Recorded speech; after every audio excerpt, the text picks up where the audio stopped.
विकास दुबे का खात्मा, पूरे गैंग का खात्मा, लेकिन लखनऊ से क्या अपडेट है? देखिए, लखनऊ में जैसे ही पहले शुरुआत में ही जिस तरीके से आया कि यूपी एसटीएफ की गाड़ी पलटी है, उसके बाद से फायरिंग हुई और फायरिंग में विकास दुबे मारा गया। जाहिर है कि अधिकारी इस पूरी घटनाक्रम को समझने की कोशिश में लगे हुए हैं। खुद DGP HC Awasthi, ADG law and order Prashant Kumar इस पूरे मामले को लेकर के अधिकारियों से बात कर रहे हैं। लेकिन इतना ज़रूर है कि विकास दुबे के मारे जाने के बाद से भले ही उत्तर प्रदेश पुलिस के लिए एक बड़ी कामयाबी मानी जाए, लेकिन कई राज जो विकास दुबे उगलता वो अब जमींदोज हो गए। अब कोई नहीं बताएगा कि विकास दुबे के संरक्षण में किन अधिकारियों का हाथ था, किन अफसरों का हाथ था, किन अधिकारियों की मिलीभगत से वो फरीदाबाद से उज्जैन पहुंच गया। ये अब कोई नहीं बता पाएगा। ये सबसे बड़ी बात है। और ये इस पूरे, अगर कहा जाए कि उत्तर प्रदेश में अपराध नियंत्रण के लिए एक बड़ा सेटबैक है। विकास दुबे अगर जिंदा रहता तो शायद ज्यादा अपराधियों पर कार्रवाई होती, क्योंकि अभी उसके गैंग मेंबर्स पूरी के तरीके से गिरफ्तार नहीं हुए। ना ही उस रात का सच सामने आया है। विकास दुबे से जो पूछताछ उज्जैन से लेकर के कानपुर के लाने के रास्ते के बीच में हुई है, वो अभी जो है एक आधी अधूरी तैयारी थी, आधी अधूरे सवालों के साथ थी। अभी ये भी नहीं पता चल पाया कि यूपी पुलिस के द्वारा लूटी गई AK-47 और इंसास राइफल कहां है, किसके पास है, विकास दुबे ने कहां छिपाई। ये सबसे बड़ी बात है। दूसरी बात कि उसने अपने घर के अंदर किस तरीके के इंतजाम किए थे, ये तमाम सवालात है। कौन नेता उसके संरक्षण दे रहा था, उसने किस अधिकारी से मिली भगत थी, ये तमाम ऐसे सवाल हैं जिसको कि सिर्फ विकास दुबे जानता था। अगर वो जिंदा रहता तो ये सवाल आते। लेकिन उत्तर प्रदेश पुलिस के लिए एक बड़ी कामयाबी है कल जिस तरीके से वो नाटकीय ढंग से मध्य प्रदेश में जाकर के कथित तौर पर गिरफ्तार हुआ। ये यूपी पुलिस के लिए एक सेटबैक था। यूपी पुलिस बहुत बैकफुट पर आ गई थी, क्योंकि यूपी पुलिस ने अपनी पूरी ताकत झोंक रखी थी। खास करके एसटीएफ 40 टीमें लगाई गई थी, करीब हर प्रदेश में जाकर के सक्रियता बढ़ाई गई थी। लेकिन उसके बावजूद विकास दुबे यूपी पुलिस की नाक के नीचे से निकल गया।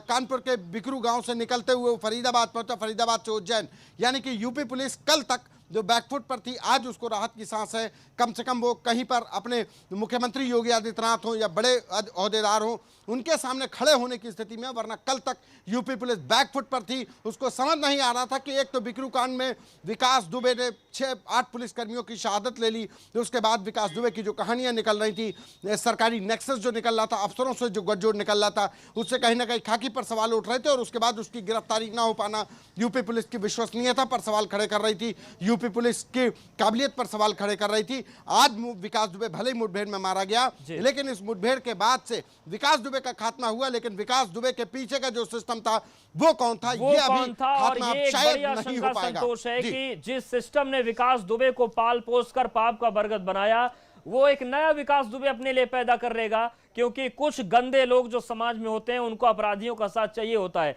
लेकिन एक अहम सवाल और भी है। चौबेपुर थाना अध्यक्ष और जितने भी उसके अलावा कुछ गद्दारों की भूमिका सीधे तौर पर सामने आ रही थी।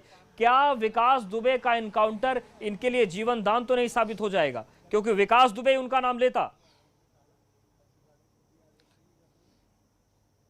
देखिए, विकास दुबे उनका नाम लेता, विकास दुबे रिमांड पर लाया जाता। रिमांड पर लाने के बाद देखिए, ये अभी वाहवाही लूटने की जरूर है कि बड़ी राहत की बात है कि विकास दुबे जैसा दुर्दांत अपराधी मारा गया जिसने पुलिसकर्मियों की शहादत ली। लेकिन अगर कानूनी दृष्टि से देखा जाए तो ये उत्तर प्रदेश पुलिस के लिए एक बड़ा सेटबैक है। जो सिस्टम जो विकास दुबे ने खड़ा किया था, वो सिस्टम अब कभी कोलैप्स, थोड़ी देर के लिए वो सिस्टम पर पर्दा डल गया है। बस ये समझ लीजिए कि वो सिस्टम काम करेगा और काम करता रहेगा और एक दूसरा विकास दुबे पैदा कर देगा। वो विकास दुबे जो उस सिस्टम ने पैदा किया था, अब एक दूसरा विकास दुबे होगा, उसका नाम अलग होगा, लेकिन एक और विकास दुबे पैदा होगा। क्योंकि वो सिस्टम में खामी थी और उस सिस्टम की खामियों को उजागर करने वाला विकास दुबे मर गया है।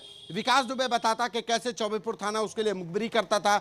विनय तिवारी जो एसओ चौबेपुर था, वो कैसे उसके लिए काम करता था। जो चौकी इंचार्ज के शर्मा था, जो सिपाही है, वो किस तरीके से काम कर रहे थे। और सबसे बड़ी बात कि बिकरू कांड के बाद से विकास दुबे की किन किन पुलिसकर्मियों ने मदद की, वो गद्दार अब कभी नहीं सामने आ पाएंगे। जो खाकी के गद्दार हैं वो कभी नहीं सामने आ पाएंगे।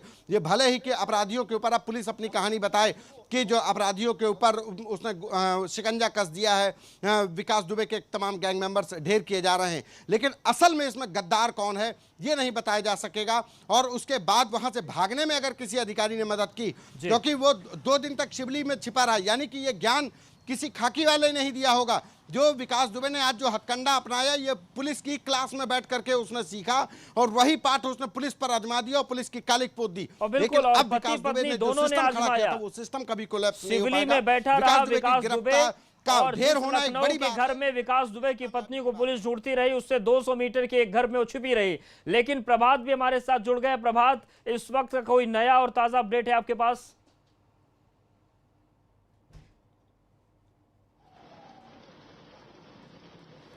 प्रभात, सुन पा रहे हैं क्या? तो प्रभात का रुख करेंगे, प्रभात के पास चलेंगे। हैलेट अस्पताल के पास वो लगातार बने हुए, घटनास्थल पर वो गए भी थे।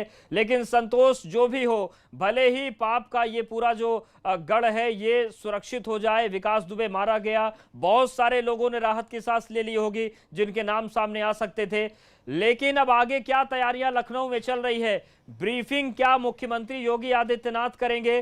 क्योंकि इस पूरे मामले पर जिस तरीके से उन्होंने नजरें बनाई हुई थी, जिस तरीके से अधिकारियों को बुलाकर उन्होंने कल भी फटकारा था, घटना वाले दिन भी फटकारा था, अब आगे क्या कुछ होने जा रहा है विकास दुबे के मामले में? यह राष्ट्रीय मसला बन गया था और उत्तर प्रदेश की राष्ट्रीय बेइज्जती हो रही थी। बिल्कुल, ये एक और महत्वपूर्ण बात बता दें कि कल जब विकास दुबे उज्जैन में नाटकीय ढंग से गिरफ्तार हुआ और मध्य प्रदेश के मुख्यमंत्री शिवराज सिंह चौहान ने मुख्यमंत्री योगी आदित्यनाथ को बताया कि आपका वांटेड हमारी पुलिस ने पकड़ लिया है। ये भले ही सरकार एक हो और अधिकारी दावा करें कि ये यूपी पुलिस है और पुलिस सब एक होती है, लेकिन पुलिस एक नहीं होती है। पुलिस के बीच में कंपटीशन होता है। मध्य प्रदेश पुलिस का वांटेड जब यूपी पुलिस गिरफ्तार करती है तो मध्य प्रदेश पुलिस को नहीं देती थी, बाकायदा ढिंडोरा पीट करके प्रेस कॉन्फ्रेंस करके उसको बताती है कि हमने पकड़ा है। इसी तरीके से ये कहीं ना कहीं उत्तर प्रदेश पुलिस और उत्तर प्रदेश सरकार के लिए एक कहा जाए कि एक बैकफुट पर आने की बात थी कि एक मध्य प्रदेश पुलिस ने पकड़ लिया। इसी के चलते कल मुख्यमंत्री योगी आदित्यनाथ ने तमाम पुलिस अधिकारियों को फटकार लगाई, इस बात की फटकार लगाई कि जब आपको खुली छूट दी गई थी कि किसी भी तरीके से विकास दुबे को दबोचा जाना है और 7 दिन होने को आ रहे हैं, विकास दुबे का दबोचा नहीं गया और अब जाकर के मध्य प्रदेश में वो नाटकीय ढंग से गिरफ्तार किया जा रहा है। मध्य प्रदेश पुलिस के हत्थे चढ़ गया, वो उज्जैन तक पहुंच गया और भनक तक नहीं लगी किसी को। वो यूपी एसटीएफ और यूपी पुलिस दावा करती रही कि वो राजस्थान भाग गया, वो दिल्ली में छिपा है, एनसीआर में छिपा है, चैनलों के दफ्तर में इंटरव्यू दे करके सरेंडर करेगा, चैनलों के दफ्तर पर पहरेदारी बैठाल दी और वो यूपी पुलिस की नाक के नीचे से उज्जैन पहुंच गया, महाकाल दर्शन करने लगा।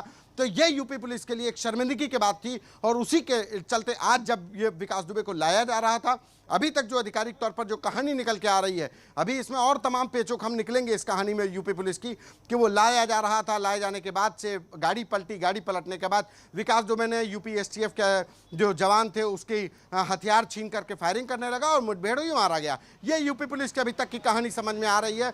अभी आधिकारिक तौर पर जो कहानी है वो उत्तर प्रदेश के पुलिस के बड़े अधिकारियों को बतानी है, वो क्या बताते हैं देखना होगा, लेकिन अभी तक यही कहानी बताई जा रही है। लेकिन सबसे बड़ा सवाल कि कल जब प्रभात मिश्रा को मारा गया, प्रभात मिश्रा की भी कहानी में यही पूरी कहानी थी, बस स्क्रिप्ट बदल दी गई कि आज प्रभात मिश्रा की जगह विकास दुबे रखा गया, कल गाड़ी पंचर हुई थी, आज गाड़ी पलट गई, बस और कुछ नहीं बदला है। स्क्रिप्ट में बस 2 कैरेक्टर बदले, एक प्रभात मिश्रा की जगह विकास दुबे और गाड़ी पलटने की जगह, गाड़ी पंचर होने की जगह गाड़ी पलट गई, बस और कुछ नहीं बदला, स्क्रिप्ट एक थी। तो इतनी बड़ी चूक कैसे हो गई कि कल जब विकास दुबे का एक दाहिना हाथ आपके हथियार छीन करके भाग सकता था, तो आज तो आप गैंग सरगना को पकड़ रहे थे, तब आप क्या ऊँग रहे थे वहां पर जब आपकी पिस्टल छीन रहा था? बिल्कुल। तो क्या संतोष, कुछ ऐसे पॉइंट्स हैं जिनके आधार पर इस एनकाउंटर्स पर बड़े सवाल भी उठ सकते हैं? क्या ऐसा भी है? क्योंकि जिस चीज का जिक्र किया कि कल गाड़ी पंचर हुई थी, आज गाड़ी पलट गई, दूसरी तस्वीर कि जब विकास के पैर में रॉड लगी थी तो क्या भागने की स्थिति में बहुत ज्यादा था।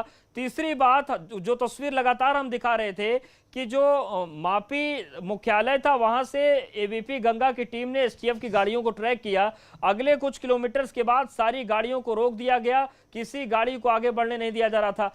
क्या ये तमाम चीजें हैं जिसके आधार पर एनकाउंटर सवालों के घेरे में भी आ सकता है? बड़े सवाल उठ सकते हैं।